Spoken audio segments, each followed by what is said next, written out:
కాపులే లోకులే కాకుండా ఇవాళ నువ్వు వచ్చినావంటే 7 మంది వచ్చింది. నువ్వు రాకపోతే ఇక్కడ ఉండకపోతుంది. మా పరిస్థితి చూస్తే ఇట్లా ఉంది.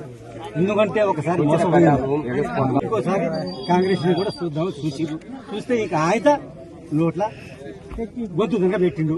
ఇప్పుడు పెట్టకుండా ఇగో ముక్కు కోసిన మొదడు మొగడే మంచివాడు అన్నట్టుగా మొదడు మొగడు వచ్చినందుకు నువ్వు కూడా దయచేసి నా వాళ్ళు నా కాడికి వచ్చినప్పుడు నువ్వు 3 సార్లు గెలిచినావు. సూర్యాపేటలో నువ్వు మంచితనం చేస్తేనే గెలిచినావు. మంచితనం చేయకపోతే గెలవకపోదు.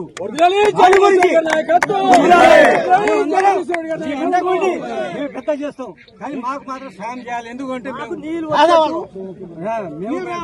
వాళ్ళం ఇవాళ పుస్తకం చచ్చిపోతాం. ఆగో ఇప్పుడు 10 ఎకరాలు ఇగో ఒక ఆయనకు తాడు తీసుకొని 5 ఎకరాలు కౌలుకు చేసిండు. 5 ఎకరాలు పోయింది, కౌలు పోయింది, పెట్టుబడి పెట్టింది పోయింది, అంతా పోయింది. ఇప్పుడు వాడు సస్తామని వద్దు నాయన నీ దండం పెడతా, ఈ ఏడు కాకపోతే ముందు కాలం అయింది, దేవుడు తెలుస్తాడు. కానీ ఒకరు పాపం చేసిండు అందరు పాపం చేయరు అని మేము అంతా ఇది చేస్తున్నాం. మిమ్మల్ని కూడా పెద్దోడని చేతులని దండం పెడుతున్నాం. సంతోషంగా అందరికీ చూడాలి. ఈసారి మీదే దీపం మీదే అంతా